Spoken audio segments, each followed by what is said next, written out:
Muito boa noite a todos. Está no ar a edição do painel de hoje, desta semana, e nós estamos recebendo aqui com muito prazer o comandante da unidade de bombeiros aqui de Erechim, o Major Bauer. Nós estamos aqui em nome de Sicredi. Traga a sua poupança para Sicredi e veja como é mais negócio poupar aqui. Sicredi, gente que coopera, cresce.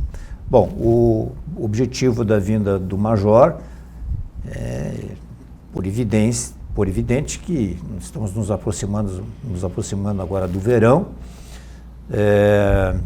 Nós tivemos, se eu não me engano, no final de semana retrasado, 7 afogamentos no estado do Rio Grande do Sul. E nós estamos ainda na primavera, quer dizer, inclusive tem feito agora, depois disso, alguns dias frios, o que é muito preocupante, e nós vamos falar, quem sabe, no segundo bloco, ou nesse bloco ainda, a respeito desse tema. Mas antes de mais nada, Major Bauer, boa noite, seja bem-vindo. Boa noite. Bom, gostaria que você nos falasse um pouquinho da estrutura aqui, né? Nós estamos ligados a Passo Fundo, somos, de certa forma, os bombeiros independentes. Que o senhor desse uma panorâmica. Hoje, o Corpo de Bombeiros Militar de Erechim, ele tem uma estrutura baseada numa companhia especial. No estado, são 5 companhias especiais. São cidades que têm um relevante aspecto populacional, financeiro, tem indústrias de grande porte. São apenas 5 no estado todo, e Erechim é uma delas. Isso nos traz uma certa autonomia, tanto administrativa, né, como uma estrutura mais robusta de gestão sobre outras unidades. Nós temos vinculados a Erechim, subordinados ao nosso companhia especial, a fração de Nonoai, Getúlio Vargas e Lagoa Vermelha. Então, praticamente todo o norte do estado aqui, ele é gerenciado aqui por Erechim. Agora, como é que faz para chegar, digamos, não é um tanto quanto, eu sei que o ideal seria ter uma corporação de bombeiros em cada cidade, né? Mas como é que faz para chegar, digamos, a Nonoai, que leva quase uma hora e meia? Nonoai tem uma... acho que leva. Isso. Nonoai tem a fração dela lá, tem um pelotão destacado lá. Erechim, ele atende a área de Erechim, a cidade de Erechim, e mais 21 municípios limítrofes, como Paulo Bento, Aratiba, Gaurama, enfim. O CBMRS está presente nas maiores cidades do estado, as cidades acima de 50 mil habitantes, geralmente. Então, nós atendemos 78% de toda a população do estado de forma direta. Como é um estado que tem muitos municípios, são 497 municípios, não tem como nós estarmos presentes em todos eles, né? Então, a gente tem hoje também uma política institucional de regularizar os bombeiros voluntários. Nós temos exemplos muito bons, São Valentim, Campinas do Sul, que tem pessoas da comunidade, né, que elas se voluntariam a prestar esse serviço de bombeiros voluntários. Nós temos todo um regulamento específico, nós podemos dar treinamento a eles, nós já destinamos materiais a eles, então nós fazemos essa gestão sobre o serviço público de bombeiros, mas fomentando esses bombeiros voluntários que são credenciados a nós. E esses bombeiros, quando credenciados, né, nós passamos recursos para eles, já doamos um caminhão a São Valentim, um caminhão a Campinas do Sul. E eles têm aquele primeiro combate a incêndio, né? Eles não fazem um combate a incêndio ofensivo, como faz o bombeiro militar, de entrar nas edificações, enfim. Mas eles tentam o combate de forma a não prejudicar, né, que o fogo se alastre nas edificações e até a chegada do Corpo de Bombeiros Militar. Seria aquele primeiro socorro, digamos assim. Isso mesmo. Até para evitar que, se for possível controlar, tudo bem. Agora, principalmente para impedir que atinja outras casas, lojas, enfim. Isso mesmo. É um grande auxílio, os bombeiros voluntários são de grande valia no serviço do Corpo de Bombeiros Militar, né? Então, nós fomentamos muito essa parte dos bombeiros voluntários nas cidades onde não existe o bombeiro militar. Então, eles credenciados, eles recebem uns treinamentos adequados, recebem materiais, e a gente tenta, de certa forma, também criar uma segurança para aquela população que poderia estar desassistida, né? Esses grupos, assim, esses chamados bombeiros voluntários, são grupos de mais ou menos quantas pessoas? Sei que pode variar e tal, mas esse médio. Na verdade, depende da colonização do local, né? Então a gente vê que o bombeiro voluntário ele é muito presente na Europa, né? Então depende das cidades com a colonização, ela é mais forte ou mais fraco. Nós temos exemplos, por exemplo, Campinas do Sul acredito eu que tenha quase 50 bombeiros voluntários, né? São bastante pessoas. Agora, tem cidades que, às vezes, um certo grupo de pessoas se travestem de bombeiros voluntários no sentido de receber salários, enfim. Então, existe também essas maquiagens de bombeiros voluntários, né? Então, tudo depende muito da comunidade. Tem isso? Tem muito. Então, assim, esses bombeiros voluntários recebem aí alguma coisa? Não. O puramente voluntário, que é aquele credenciado ao Corpo de Bombeiros Militar, que nós temos uma certa fiscalização sobre eles, eles não recebem. Eles fazem um serviço totalmente voluntário e visam aquela atividade de fim ali, que é o auxílio daquela comunidade, né? Mas também, do outro lado, nós temos o chamado picareta, né? Que tenta ludibriar a comunidade recebendo salários, enfim. Porque o próprio nome, voluntário, já não combina com, escuta, olha, eu ajudei lá, preciso de não sei quanto. Getúlio também tem. Getúlio Vargas, nós temos uma fração de bombeiro misto, que ela é uma formatação que tem bombeiros militares e servidores civis de prefeituras que são cedidos para trabalhar junto do Corpo de Bombeiros Militar, no sentido de aumentar as guarnições de serviço, né? Uhum. Dando um incêndio, digamos, em Campinas do Sul, vamos pegar esse exemplo que o senhor deu aí, mesmo que haja, digamos, um sinistro lá e seja controlado pela corporação voluntária de Campinas, encerrado tudo, os bombeiros de Erechim têm que ir lá dar uma olhada? Não. Geralmente, hoje... Tem trabalho de rescaldo? Hoje, geralmente tem estruturas como Campinas do Sul e São Valentim, que eles têm uma estrutura muito boa. Então, aqueles pequenos incêndios que eles resolvem lá com a guarnição de serviço deles, então o bombeiro militar daqui não desloca, né? Hoje nós temos, a nossa guarnição de serviço tem 5 homens, né? Em média, na parte operacional por dia.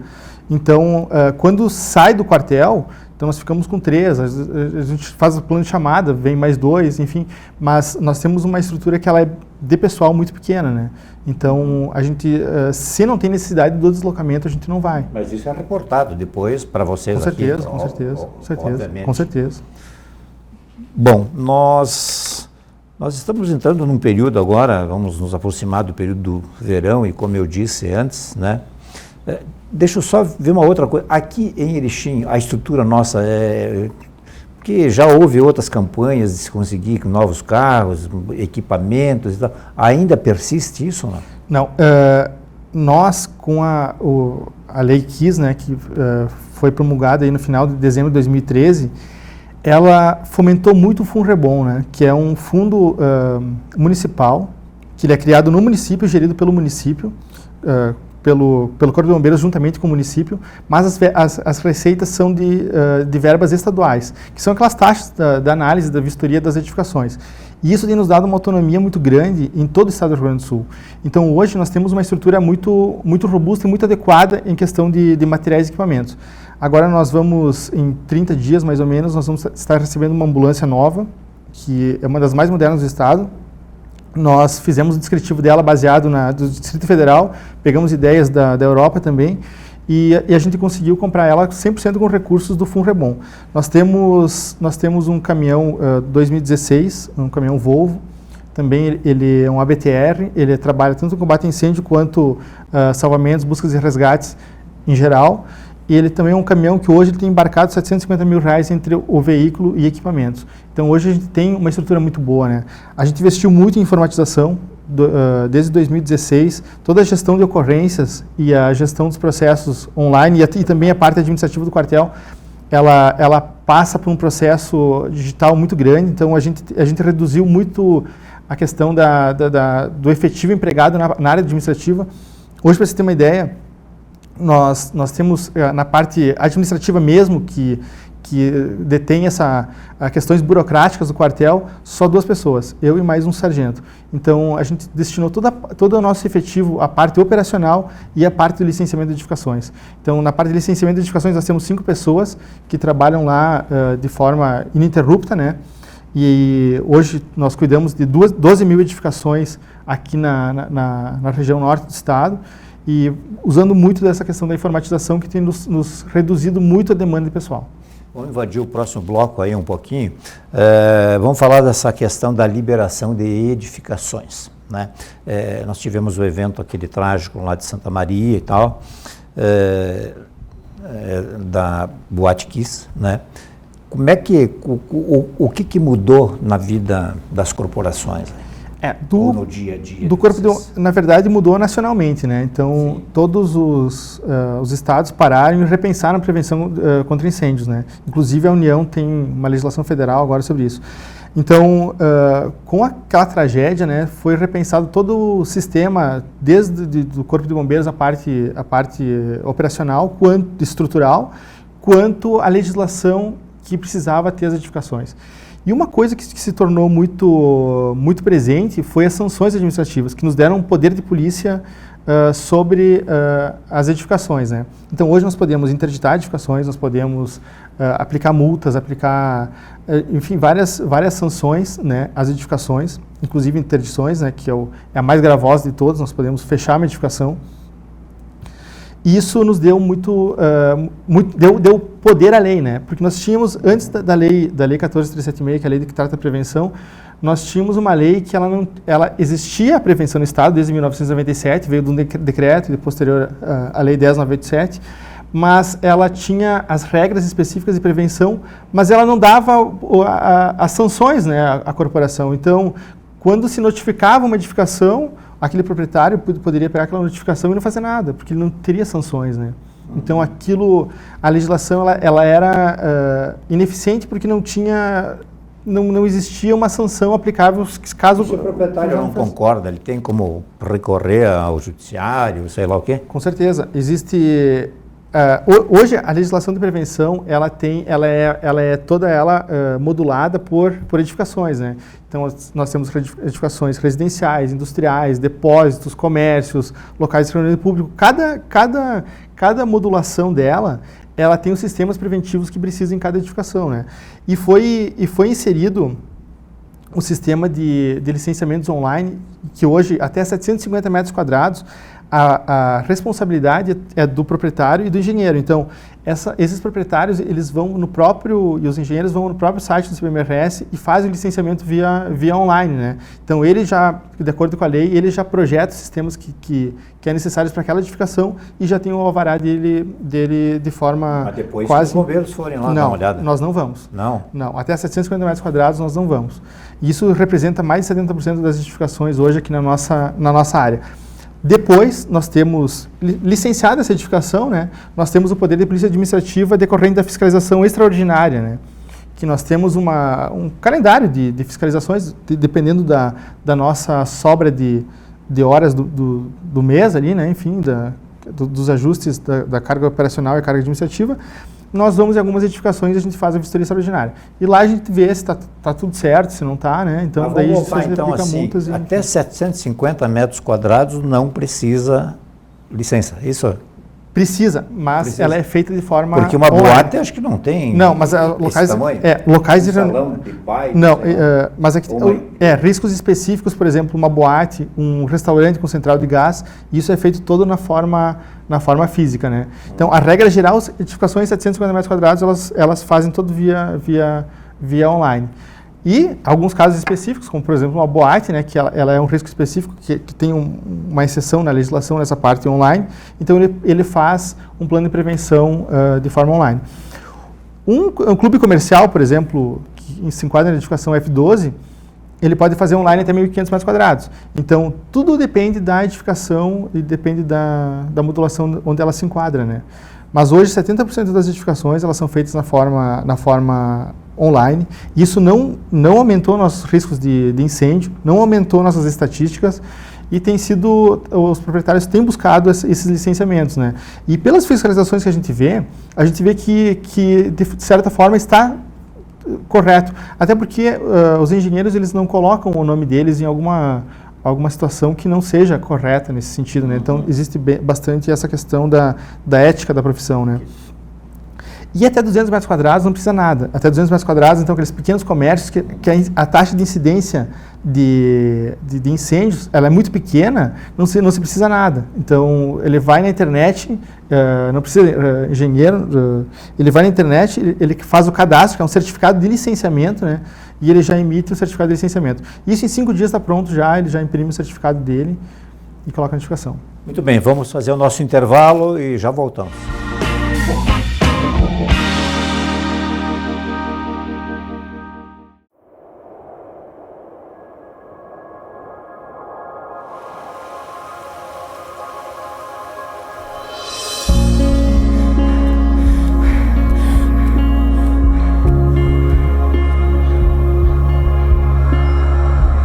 Queremos ir além dos números, simplificando as mais complexas equações da vida.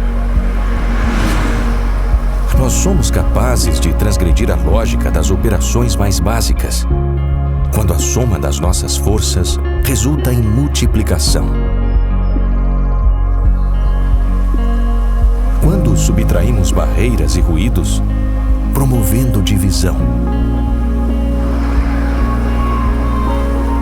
Nossa mágica não é apenas com os números, mas com as pessoas.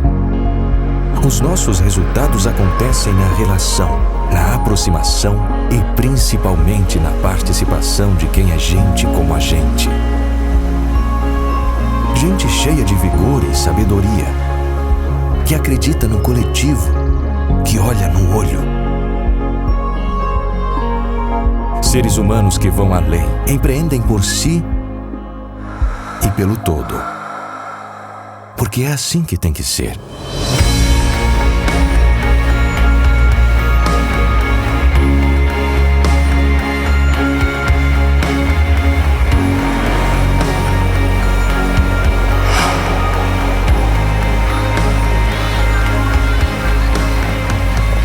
Nós sabemos que sozinhos a resposta é negativa. Não trabalhamos apenas pelo seu sucesso, mas pelo grupo. Não enxergamos apenas os extratos, mas também os processos. Não somos um prédio vazio somente com cadeiras e máquinas. A razão da nossa existência está na amplitude da sua vida. Seja no norte do Rio Grande do Sul, no meio oeste de Santa Catarina ou no sul de Minas Gerais. O nosso fenômeno está no êxito coletivo compartilhado. Nós somos a Sicredi Uniestados.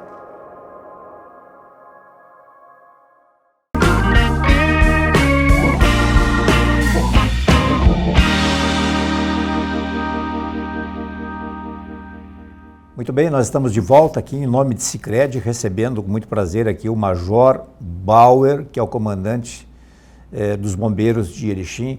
Então, eu referi antes, né, essa questão, qual é o tamanho da preocupação dos senhores,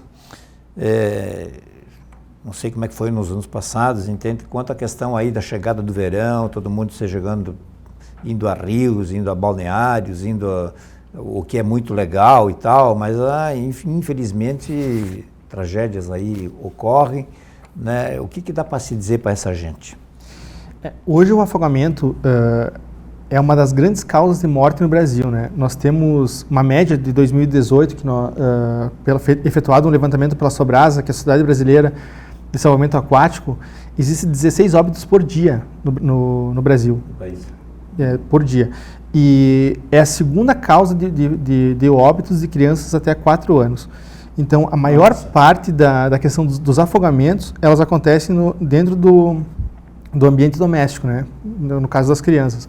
São banheiras, são piscinas que não têm proteção, são vários fatores que a criança... Porque como o pulmão da criança é muito pequeno, em poucos segundos ele é tomado pela água e a criança vem a falecer. O afogamento hoje, na nossa região, que é uma região que tem muitos rios, lagos, açudes, a gente tem, aqui no norte do estado, a gente tem uma grande quantidade de águas, né? Nós tivemos 6 óbitos em 2017, no verão de 2017 e 2018, e 6 óbitos 18 e 19, né, que foram os anos passados que nós atendemos. Quando chega o Corpo de Bombeiros Militar, na verdade, já é um encontro de cadáver, né? Porque a pessoa se afogou num rio, se afogou dentro de um açude e o corpo ele não veio a ser localizado naquele primeiro momento, né? Então, as nossas estatísticas elas são restritas, né, àqueles casos ali que a pessoa não localizou o corpo, aquelas pessoas não localizaram o corpo e nós vamos lá para fazer essas buscas, né? Mas os números dos afogamentos no Brasil são esses, né, 16 por dia. É extremamente elevado. E a Sociedade Brasileira de Salvamento Aquático, ela já fez vários estudos e faz isso por muitos anos. Inclusive, quem é o presidente dela é um médico que se dedicou a vida dele a esses estudos, né? E a questão é a prevenção, não existe outra forma. Diante também desses estudos, as operações Golfinho, né, as operações Verão, que elas são realizadas no nosso litoral, elas se pautaram em cima da prevenção. E nos 2 últimos anos, nós vimos uma redução de salvamentos de forma absurda, né? Então, sempre isso com a questão da prevenção, retirar pessoas de locais de risco, né? Toda aquela questão de estar presente, as guaridas de salva-vidas estarem presentes e retirando essas pessoas. Na nossa realidade aqui, a gente não tem um controle sobre as pessoas que frequentam balneários, que frequentam rios, enfim. Então a gente não tem como ter essa prevenção no local, né? Mas historicamente a gente vê que a grande maioria dessas pessoas que vêm a óbito, né, por questões de afogamentos aqui que nós atuamos, são jovens, né? Nessa faixa aí de 15 a 25 anos, 30 anos, que tiveram no dia ali alguma questão por terem ingerido bebidas alcoólicas.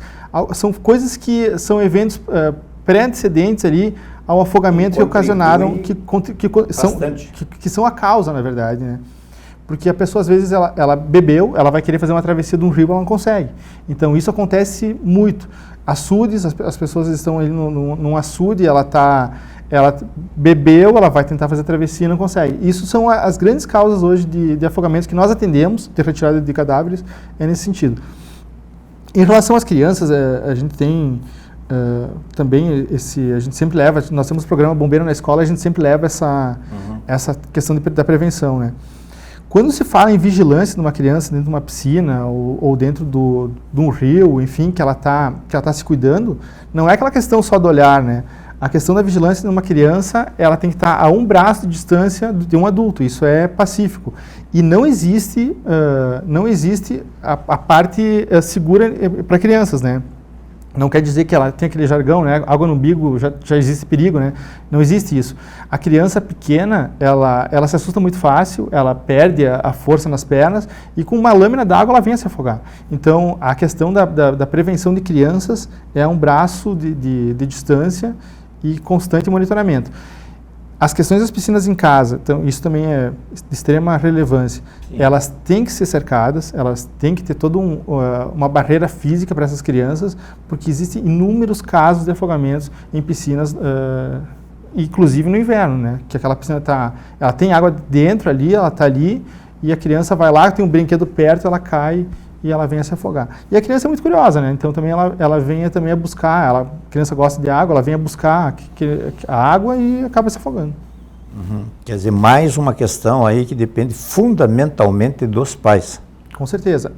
A prevenção é tudo. Na água a prevenção é tudo. E para os adultos também, né?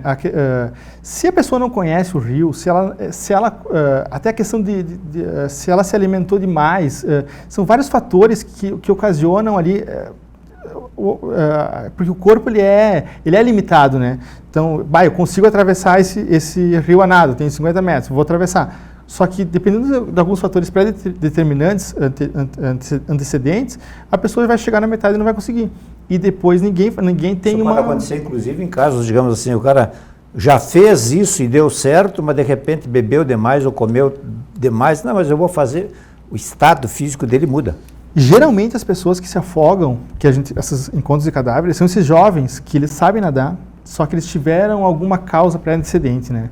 Então o cara comeu demais, ingeriu bebidas alcoólicas, né? Ele teve algum fator determinante ali, a correnteza mudou, algum caso assim. Não valeu bem, sei lá. A avaliação do risco é tudo, né? Então, um rio, ele pode ter vários percalços aí no meio, né? Porque as pessoas, elas buscam muito as regiões com rios aqui no nosso estado. A maioria desses 6 óbitos, 4 óbitos dentre esses 6, foram no Rio Uruguai, aqui na região de Nonoai, né? Então, as pessoas são locais são inóspitos, né, para a questão da prática de alguns esportes. Sempre que a pessoa vai num rio, um local que tenha, por mais que ela seja um atleta profissional, ela tem que ter uma estrutura de backup, ela tem que ter uma boia, tem que ter um colete salva-vidas, ela tem que ter alguma coisa que, se venha a encontrar um problema no meio da atividade física dela, que ela consiga se auto-salvar, né? Essa questão me relembra do meu velho pai, já falecido, o seu Alberto Matias Odix, desde quando eu me conheço por gente dizer, cuidado com a água. Com certeza. Cuidado com a água e o fogo, mas a água ele sempre chamou atenção. Com certeza. É muito importante também que as crianças busquem, inclusive os adultos, mas mais as crianças, que elas busquem aulas de natação, aprendam a se virar na água, né? A ter aquela primeira forma de chegar na borda, aquela forma de ela se auto-salvar, né? Que isso é extremamente relevante. Quero convidar todos mais uma vez aí para que a partir do dia 5 de novembro até o dia 10 de novembro, que aqui deem um pulo na antiga EMA, que nós estaremos lá com a 21ª Feira do Livro, há palestras interessantes, shows interessantes, contação de histórias. Enfim, o livro sempre faz muito bem aos professores, às crianças, às famílias. Deem um jeito de aparecer lá a partir da 1h30 até as 22 horas. Mais alguma coisa? Importante? Acredito que seja isso. E nós como instituição, nós estamos evoluindo muito, né? Apesar da crise financeira do Estado, nós estamos buscando várias alternativas para prestar o serviço da melhor forma possível a todo o povo gaúcho. Em nome de todo o Corpo de Bombeiros Militar, então, nós agradecemos também esse espaço que é extremamente relevante aqui na nossa região, para poder mostrar nossos serviços, né, como funciona a nossa rotina e o que a gente realmente faz. Ok. Boa noite a todos aí de casa, até uma próxima.